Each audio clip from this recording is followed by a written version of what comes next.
You're listening to Chesterton Radio, broadcasting from the little station on Commercial Street in Atchison, Kansas. Stories, ideas, wonder. And now, from the common room. Consider the staggering reality of what we are dealing with today. We are talking about a story that has been told, retold, dissected, and just utterly obsessed over for more than 160 years. Yeah, it really is wild when you stop and think about it. Right. You have this massive, sprawling 19th century French novel, and it is about crushing poverty, an escaped convict, and literally a stolen loaf of bread. Which, on paper, sounds like it should be this impenetrable, dusty, historical artifact. Exactly. But it absolutely refuses to go away. It commands our attention today just as fiercely as it did when the ink was wet on the page. It really does. It possesses this unique kind of cultural indestructibility. Yeah, indestructibility is a great word for it. Because you have to wonder what kind of structural integrity a story actually has to have to survive the cultural shifts of nearly 2 centuries, and still manage to just break our hearts every time. Absolutely. It doesn't merely survive, it actively mutates. It sheds its skin and reincarnates into whatever medium the current era demands without ever losing its core philosophical identity. Which brings us to our mission today. So welcome to the Common Room from Chesterton Radio. Today we are attempting something pretty ambitious with this deep dive. We really are. Yeah, because you aren't going to hear a standard plot summary today. And we are certainly not doing a basic Broadway review. No, we are going much deeper than that. Right. We are going to track the evolution of this one extraordinary narrative as it morphs through 3 entirely distinct mediums. So we're starting with Victor Hugo's monumental 1862 novel. And then moving into Orson Welles' groundbreaking 1937 radio adaptation. And finally looking at Claude-Michel Schönberg and Alain Boublil's global stage musical. Exactly. We're treating this deep dive like a late-night conversation in the common room after listening to a crackling old radio drama, just unpacking the mechanics of why this specific story works so flawlessly across time. And to really understand those adaptations, we first have to establish the baseline of the source material. Right, the world Hugo was actually living in. Exactly. We need to look at the real historical France of the 19th century. Victor Hugo was not, he wasn't just some armchair novelist imagining tragedies from the comfort of a fancy Parisian salon. No, he was out there in the streets. He was operating almost as an investigative journalist. The horrors depicted in the text are born from direct, documented observations of systemic failure. I think that's such a crucial point, because the inciting incident of the entire epic Jean Valjean's initial arrest for stealing bread. That feels like a theatrical trope to modern audiences, doesn't it? It really does. We look at it and think, no legal system would actually destroy a man's life over a bakery window. Right. But Hugo literally watched this happen. He did. In 1845, he stood on the streets of Paris and witnessed an impoverished man being hauled away by the police for stealing a single loaf of bread to feed his family. It's just devastating. And he documented the man's profound despair, and this is the worst part, the absolute apathy of the surrounding society. People just didn't care. Yeah, they just watched it happen. And he then took that visceral memory and built the entire character of Jean Valjean around it. Wow. And didn't he do something similar with Fantine's character? He absolutely did. In 1841, Hugo physically intervened in a street altercation. Wait, he got involved himself? Yeah, he saw a young, destitute woman, a prostitute, being violently harassed by a wealthy bourgeois gentleman.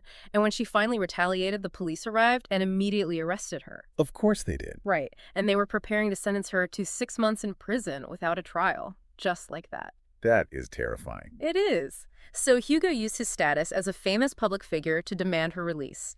He actually lifted the dialogue from his own confrontation with the police and gave it directly to Valjean for the scene where he rescues Fantine in the novel. Oh, that gives me chills.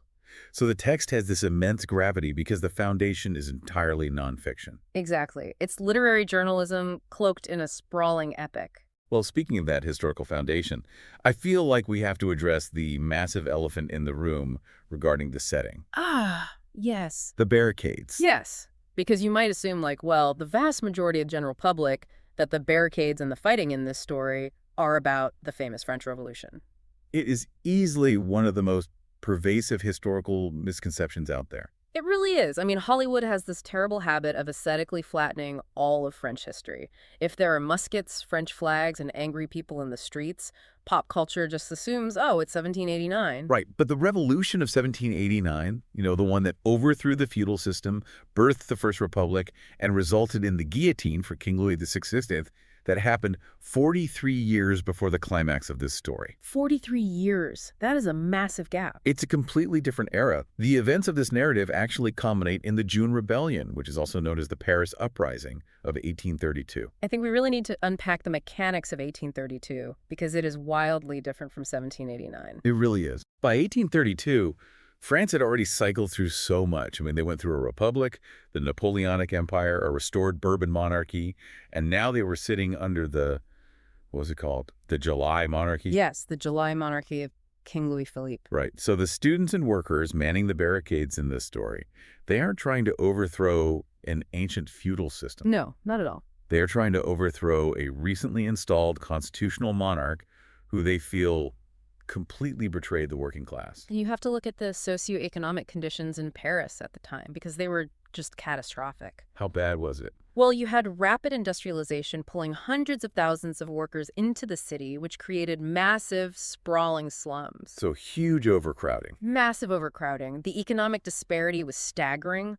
Louis Philippe had rolled back public works programs, which left a huge population of laborers basically starving in the streets. But poverty alone didn't start the fighting, did it? No, the literal catalyst for the 1832 uprising was biological as much as it was political. The cholera epidemic. Exactly. A devastating cholera epidemic swept through Paris, killing roughly 19,000 people in the city alone. 19,000. And cholera is a disease of poverty, right? Like poor sanitation. Right. It's completely tied to water and sanitation. So it decimated the working class slums while largely sparing the wealthy enclaves. I can only imagine the resentment that creates. It was a powder keg. And then the disease claims General Jean-Maximilien Lamarck. Okay, so who was Lamarck? Why was he the tipping point? Lamarck is the linchpin of the whole thing. He was a highly respected former commander under Napoleon and a very vocal parliamentarian. Okay.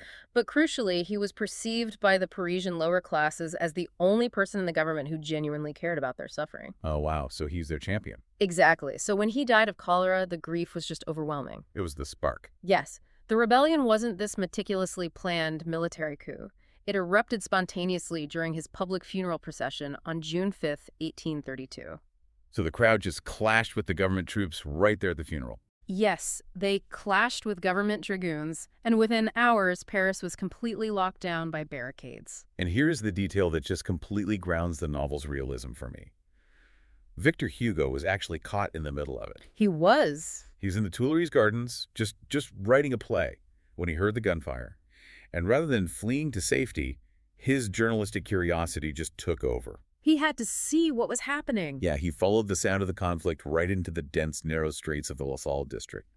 And he ended up pinned against a wall in an arcade, physically trapped between the rebel students firing from their barricade and the advancing government troops. Just an incredible place to find yourself. Right. You stood there, surrounded by flying lead, taking notes. It's insane. Well, and the barricade itself is a fascinating mechanism of urban warfare. It's worth exploring why it became such a potent symbol. Yeah, how did that actually work? So the architectural layout of Paris in 1832 consisted of these incredibly narrow, winding medieval streets. Right, before the massive boulevards were built later on. Exactly. So if you threw a few carts, some heavy furniture, and some paving stones together, you could completely block a street. And that neutralizes the cavalry. Yes, it neutralizes the advantage of government cavalry and artillery.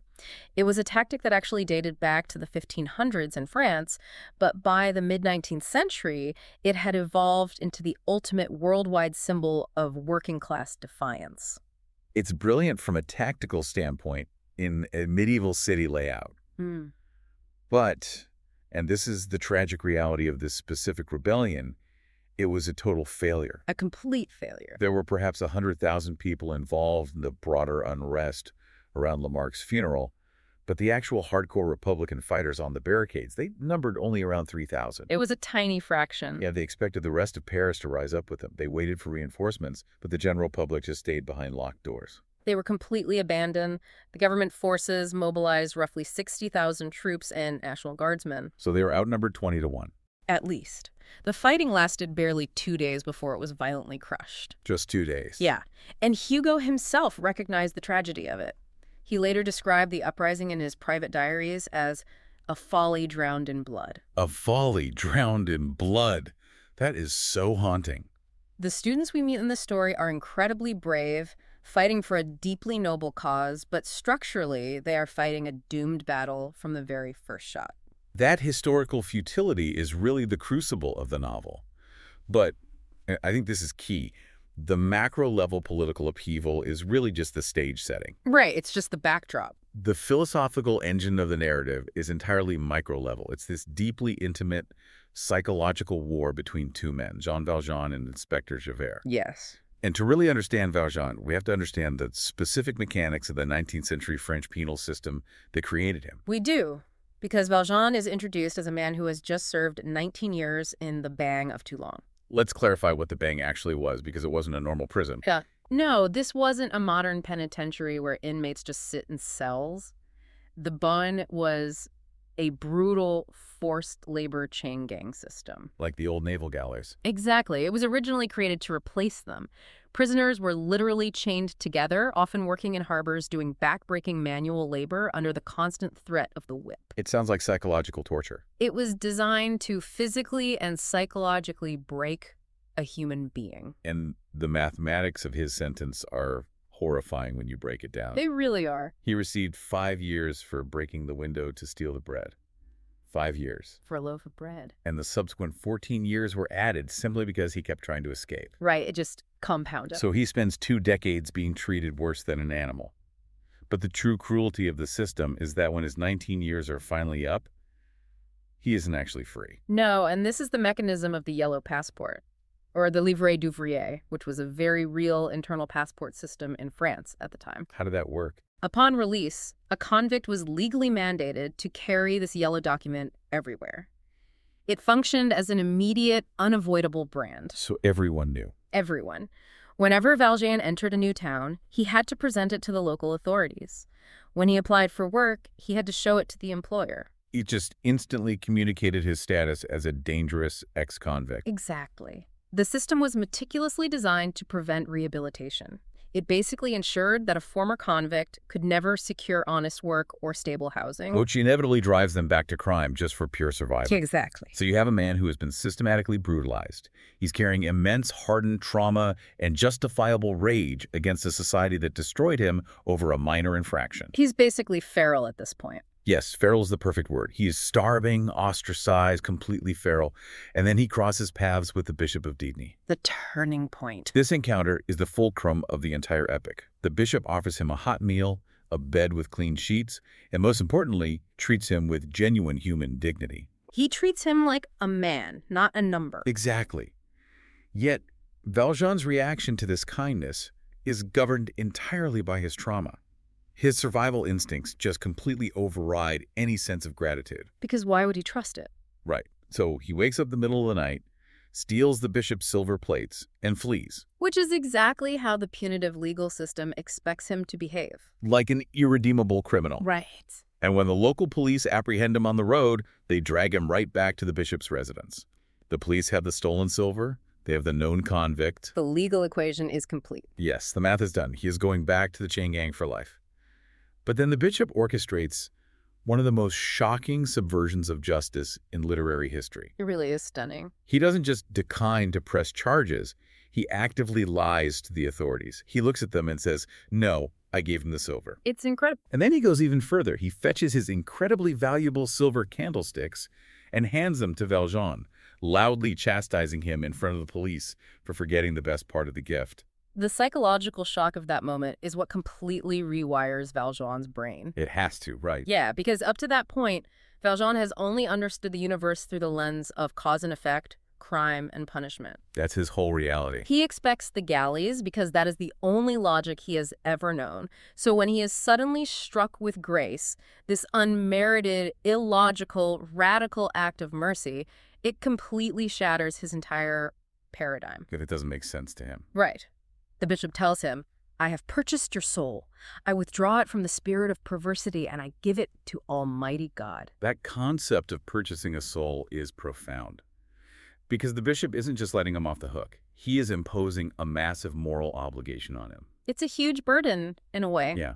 Valjean realizes that to honor that unearned mercy, he actually has to kill the feral convict he has become. He has to die to his old self. Exactly. So he breaks his parole, shreds the yellow passport, changes his name to Monsieur Madeleine, and just dedicates his life to honest enterprise and philanthropy. He becomes a completely new man. He builds a factory, revitalizes a whole town, and becomes its beloved mayor. But, and this is where the tension comes in, he is living on borrowed time. Always looking over his shoulder. Because his philosophical antithesis is waiting in the wings. Let's talk about Inspector Javert. Yes, Javert is so often misunderstood merely as a relentless antagonist, a simple bad guy. But his psychology is much more complex than that. How so? Well, he was actually born inside a prison to a fortune teller and a galley slave. Oh, wow. I always forget that detail. Yeah, he belongs to the very underclass that society despises. But instead of rebelling against the system, he aligns himself entirely with it to escape his origins. So he uses the law as a shield. He adopts the law as his absolute infallible religion. I always conceptualize Javert's worldview as a rigid computer algorithm. Oh, that's a great way to put it. Yeah, he operates on this strictly binary code. Yeah. Law and crime. If you abide by the law, you're an upstanding citizen. If you break the law, you are a criminal. Inherently corrupt. Inherently corrupt and permanently dangerous to the social order. His programming has absolutely no variables for intent, circumstance, or rehabilitation. There is literally no code for mercy. None. Zero. That analogy holds up perfectly, especially when you consider how an algorithm processes anomalies. Right, it crashes. Exactly. To Javert, Valjean is a catastrophic anomaly. How can a dangerous ex-convict transform into a benevolent, beloved mayor? It violates the fundamental laws of Javert's universe. It computes as an error. Right. If Javert admits that Valjean is now a good man, he has to admit that the law is fallible. And if the law is fallible, Javert's entire identity, which, remember, he built to escape his own criminal lineage, completely collapses. Which forces us to ask a really difficult question here. Yeah. Is Javert actually a villain? It's a tough question. I mean, he isn't motivated by sadism. He doesn't want money or political power. He genuinely believes that he is the thin blue line protecting civilization from absolute chaos. He thinks he's the hero. Right. When he hunts Valjean, he is doing exactly what society pays him to do. He is the personification of absolute, unbending justice. He is a tragedy of absolute deontology. Deontology? Yeah, the ethical theory that rules must be followed regardless of the consequences. He believes the rules are supreme. But when you apply absolute, rigid rules to the messy reality of human suffering, the result is monstrous cruelty. It really is. And the ultimate collision of these two philosophies occurs years later, the barricades of the 1832 rebellion. This is the climax of their dynamic. Yes. Valjean finds himself holding a gun to Javert's head. Javert has been captured by the rebels as a government spy, and Valjean basically volunteers to execute him. He asks for the privilege. Right. They step into an alley, away from the fighting. This is Valjean's perfect opportunity to eliminate the man who has terrorized him for decades. The logical thing to do would be to pull the trigger. And instead, Valjean takes out his knife, cuts Javert's bonds, and tells him to run. It's stunning. He even gives Javert his home address in case he makes it out of the rebellion alive, and then he fires his gun into the air to fool the rebels and lets his tormentor just walk away. So good. If Valjean's initial encounter with the bishop was a software update, this moment at the barricade is Valjean uploading that exact same grace into Javert's system. And Javert's hardware just cannot handle the malware of mercy. It totally fries his circuits. It induces a fatal psychological crash because later, when Javert actually manages to arrest Valjean after they escape the sewers, he finds himself totally incapable of bringing him to the police station. He just lets him go. He lets Valjean walk away into the night, and for the first time in his life, Javert has committed a crime by dereliction of duty. Wow. He is faced with a paradox he cannot resolve. A convicted criminal has acted with supreme, godlike virtue, while he, the avatar of the law, has failed his duty in response to that virtue. The cognitive dissonance is just absolute. He cannot arrest Valjean, but he cannot live with himself having broken the law. And so he walks to the river Seine and throws himself in. The contrast there is just devastating. It is. When Valjean was hit with mercy, he was fundamentally broken. but he allowed that grace to reshape him into something beautiful.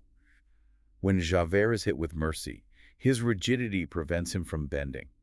And because he cannot bend, he breaks completely. It's a profound theological argument wrapped in a psychological thriller. Absolutely. Hugo weaves immense Christian imagery throughout the text, concepts of grace, substitutionary sacrifice, radical love of neighbor. But he avoids being preachy about it, doesn't he? He does, because he forces these concepts to undergo severe stress tests in the real, brutal world of 19th century France.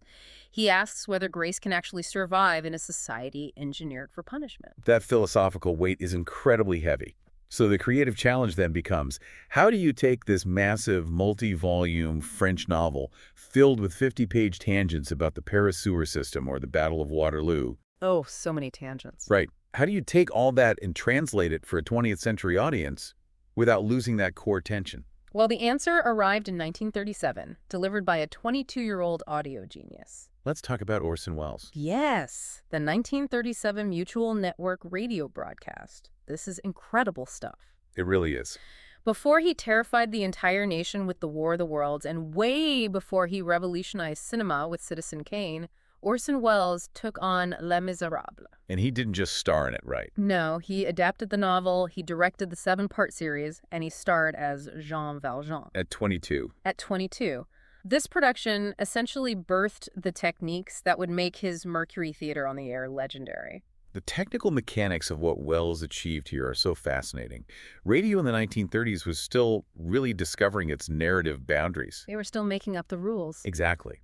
And Welles recognized that you could not just read Hugo's prose into a microphone.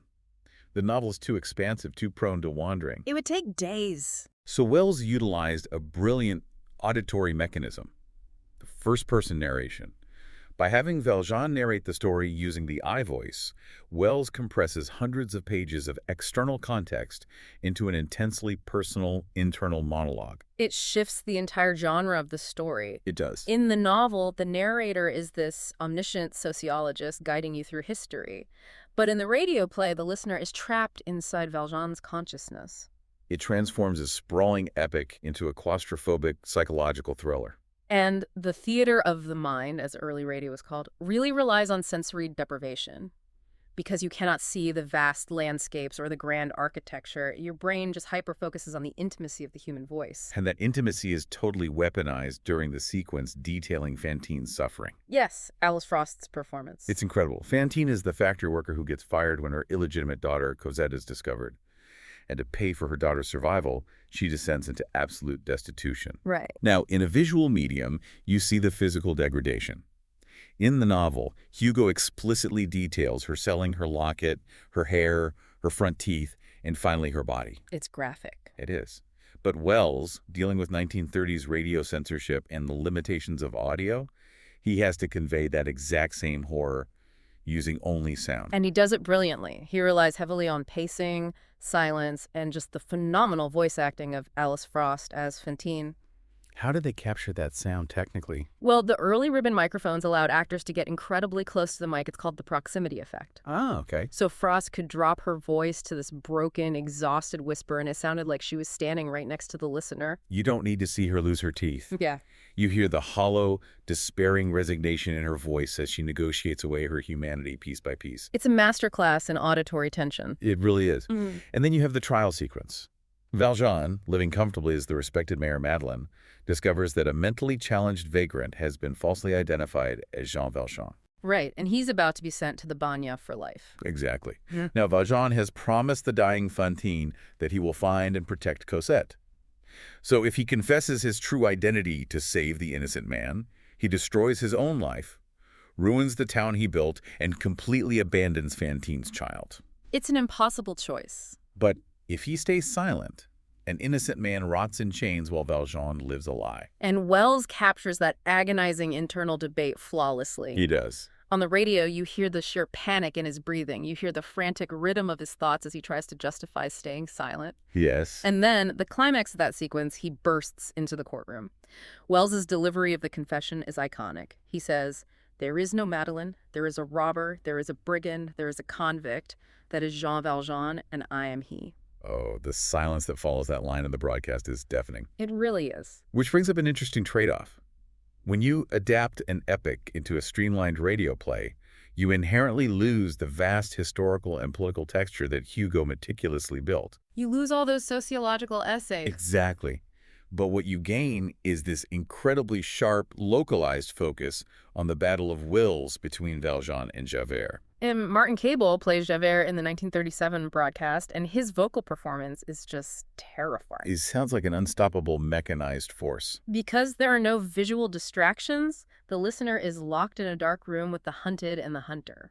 That intense focus pays massive emotional dividends in the final moments of the series, doesn't It it? says when Valjean is dying. He has rescued Cosette's love, Marius, from the barricades, secured their future, and he is just fading away. And Wells anchors that entire death scene on the bishop's candlesticks. Yes. In the audio format, the dialogue zeroes in on those physical objects.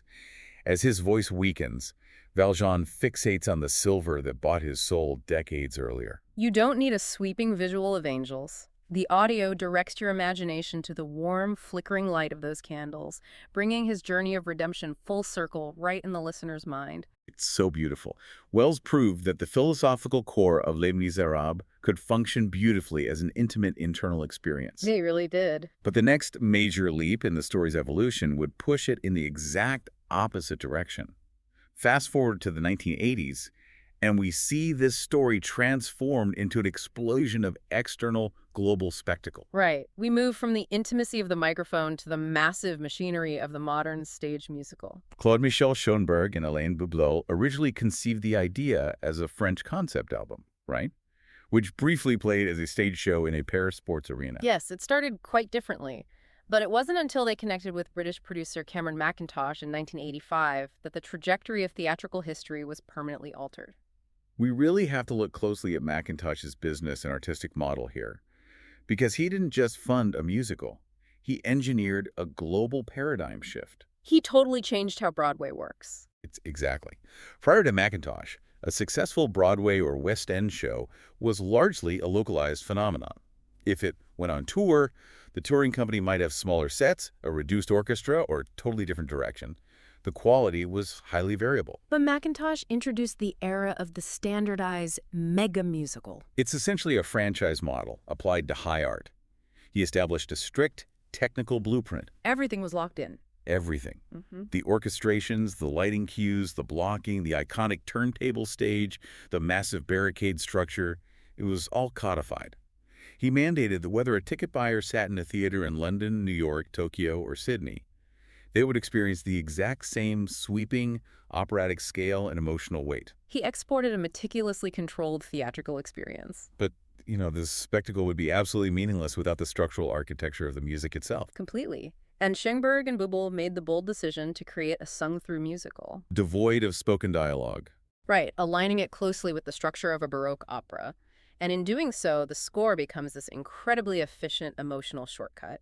How so? Well, where Hugo required chapters of prose to explain a character's internal state, and Wells required that first-person narration, the musical accomplishes the exact same goal in a 3-minute song. Let me challenge that slightly, though. Does the music actually convey the philosophical depth of Hugo? Or does it just overwhelm the audience with sheer emotional volume? I mean, are we confusing a loud orchestra for deep meaning? That is a very fair critique, and a lot of critics made it at the time. But I would argue the music is mathematically designed to map onto the philosophy. Okay, give me an example. Take Fantine's sequence. I Dreamed a Dream works because it contrasts a soaring lyrical melody representing her youthful idealism against a harsh, descending progression as she hits the reality of her destitution. You don't need the backstory of her childhood. The juxtaposition in the chord structure forces the audience to feel the whiplash of her lost innocence. That makes a lot of sense. And that flows immediately into At the End of the Day, where the jagged, aggressive tempo perfectly mimics the relentless, grinding machinery of the 19th century working class. The music does the sociological heavy lifting. Wow, okay. The orchestration basically becomes the subtext. Exactly. That is incredibly apparent when you analyze Valjean's trial crisis. In the musical, that internal debate becomes the song, Who Am I? A phenomenal piece of music. It's a vocal tour de force. The melody forces the performer to jump between lower contemplative registers when he is considering staying silent and massive soaring tenor notes as his conscience battles back. It requires so much vocal stamina. It does. And when he finally hits that climactic, sustained note declaring his true identity, the music physically manifests the enormous effort it takes to choose painful honesty over comfortable deception. And we can contrast that directly with Javert's musical identity. Yes, let's talk about stars. Listen to the architecture of that anthem. It is completely devoid of the chaotic vocal leaps of Valjean's music. It's very straight. It is built on a rigid, march-like tempo. It is highly structured, predictable, and rigidly diatonic. He sings about the stars because they represent absolute, unyielding order, moving in their predefined paths. If they fall out of line, they fall in flames. Exactly. The musical composition itself tells you everything you need to know about his inflexible reliance on the law. That structural contrast is what makes the ensemble pieces so incredible. Yeah. Which brings us to what has to be the absolute peak of the show's engineering, One Day More. Oh, yes. It closes the first act, and it is a masterclass in musical tension. Every single character arc, Valjean preparing to flee, Marius and Cosette mourning their separation, Javert planning to infiltrate the rebellion. The Thénardier scheming to loot the corpses. Right, and Enjolras rallying the students for the barricade. All of it crashes together simultaneously. It utilizes polyphony, a technique where multiple independent melodies are sung at the exact same time. Which could just sound like noise, but it doesn't. No, the genius of One Day More is that Schönberg takes musical themes established earlier in the show and layers them over a driving military snare drum rhythm. It gets your heart pounding. The contrapuntal melodies represent the conflicting ideologies and desires of the characters. And as the song progresses, the musical texture becomes increasingly dense and chaotic, simulating the inevitable collision of all these lives. It builds this almost unbearable acoustic tension that just resolves perfectly on the final, unified chord. It's brilliant. But here is the psychological paradox of that song. Why is it so incredibly powerful, so genuinely inspiring, when we, the audience, already know the history? We know how it ends. We know the 1832 rebellion fails. We know those students are going to be slaughtered on the barricade.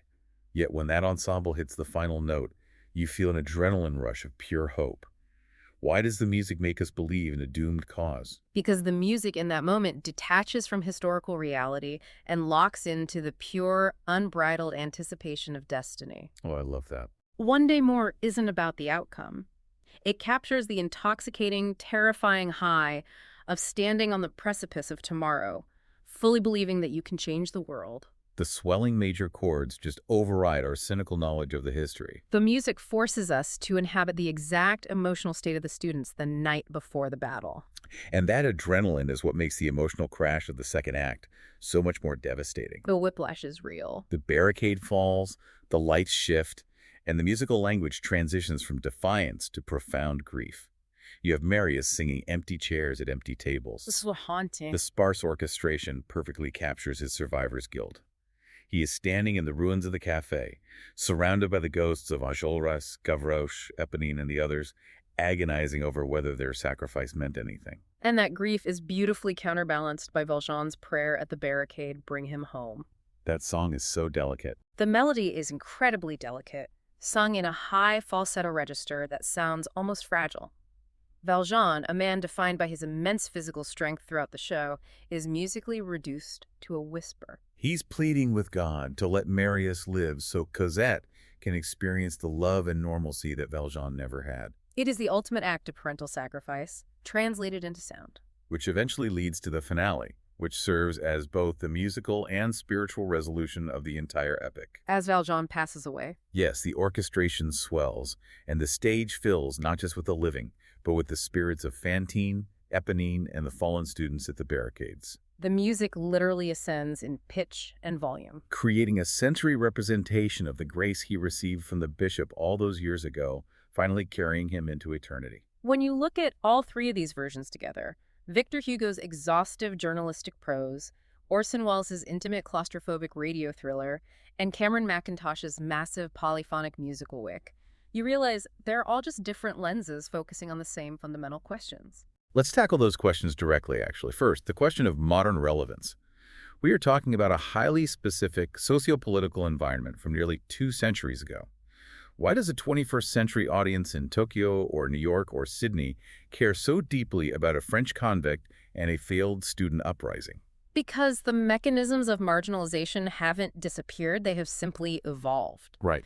We no longer use physical yellow passports, but we utilize digital background checks and algorithmic hiring software that screen out anyone with a criminal record. It's the modern equivalent. The stigma attached to an ex-convict, the punitive architecture of the modern parole system, and the nearly insurmountable barriers to re-entering society. These are intensely relevant issues today. You hear legal analysts talk about this all the time. Yes. The U.S. carceral state, for example, mirrors the punitive rigidity of Hugo's 19th century France in ways that modern legal scholars frequently point out. The costumes have changed, but the systemic machinery of the bagne remains. And we're not endorsing any specific political viewpoint here, but we are just noting that the source material raises these exact same questions about systemic justice. Exactly. The text forces you to look at the system. That brings up a massive structural debate regarding the story itself. Is Les Misérables ultimately a story about political revolution, or is it a story about individual spiritual conversion? Ah, the big question. Right. I mean, Marius asks in the musical if their sacrifice was for nothing. If we look at the raw history, they died in the street, the monarchy maintained power, and the poor continued to starve. If the political revolution was a total failure, does that mean the systemic struggle is secondary to Valjean's personal journey of redemption? I don't believe Hugo viewed them as mutually exclusive at all. How do you mean? Well, yes, the specific June rebellion of 1832 was crushed. But Hugo was a philosopher of the long arc of history. To him, the barricade isn't just a physical pile of furniture. It is the physical manifestation of the continuous, agonizing human struggle toward the light. Oh, that's a beautiful way to phrase it. Enjolras and the students are celebrated not because they won, but because they possess the moral courage to fight for a future they wouldn't live to see. So the failure of the battle doesn't negate the righteousness of the cause. Precisely. However, Hugo warns that overthrowing a king or rewriting a constitution isn't enough on its own. You can change the laws, but if the people enforcing the new laws lack empathy, you just create a new kind of tyranny. You just swap out the oppressors. Right. That is why Valjean's micro-level spiritual struggle is the anchor of the story. True, lasting justice requires both macro-level systemic change and micro-level individual mercy. You cannot legislate goodness. Yeah. It must be fostered in the human heart. Exactly. Which circles us perfectly back to Javert. If you need empathy to balance the law, Javert is the ultimate cautionary tale. He is. Yet he remains one of the most compelling antagonists in all of literature and theater. And I think it's exactly because he isn't a villain in the traditional sense. No, not at all. A corrupt, mustache-twirling villain who takes bribes is easy to dismiss. We know he's bad. But Javert is incorruptible. He is brave, dedicated, and completely self-sacrificing. He genuinely believes his strict enforcement of the rules is the only thing keeping the innocent safe from the wolves. And that is exactly what makes him terrifying. Right. He represents the terrifying danger of absolute morality devoid of empathy. He is the law without love. Hugo is forcing us to examine the distinction between justice and mercy. What's the core difference in Hugo's eyes? In Javert's worldview, justice is simply a mathematical equation. You must receive exactly what you deserve based on your actions. Pure math. But mercy, as demonstrated by the bishop and later by Valjean, operates on a higher, irrational plane. Mercy is ensuring someone receives what they need to heal, regardless of what the strict math of their past dictates they deserve. And every adaptation we've discussed today manages to capture different facets of that complex truth.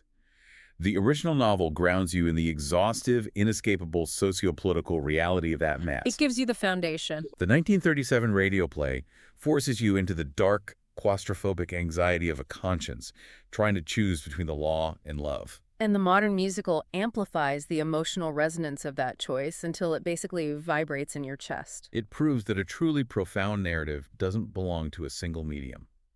The architecture of Hugo's story is so robust that you can strip away the prose, replace it with first-person audio narration, or translate it entirely into soaring melodies, and the philosophical core remains utterly intact. It's a masterpiece in any form. We have covered a massive amount of historical and psychological ground today. And if you are listening to this and your primary relationship with this story is through the Broadway cast recording or the cinematic musical, I have a very specific call to action for you. Oh, definitely. I strongly invite you to step back from the spectacle for a bit and discover the raw, psychological intensity of that 1937 Orson Welles interpretation. Hearing a 22-year-old Welles masterfully navigate the terror and grace of Jean Valjean is a completely different, profoundly moving way to experience this narrative. And you don't have to search far to find it. The complete 7-part 1937 Orson Welles adaptation of Les Misérables is available to stream right here on Chesterton Radio. It really is a vital piece of audio history. It is well worth your time to sit in a quiet room and just let the theater of the mind take over. I couldn't agree more. So we're going to bring our late-night conversation in the common room to a close. But before we sign off, we want to leave you with the ensuing question that sits at the absolute center of this indestructible 160-year-old story. We want you to mull this over long after the audio stops. It's the question that drives the whole epic. A man receives mercy he does not deserve. He spends the rest of his life trying to live differently because of it. Can mercy accomplish something that justice alone cannot?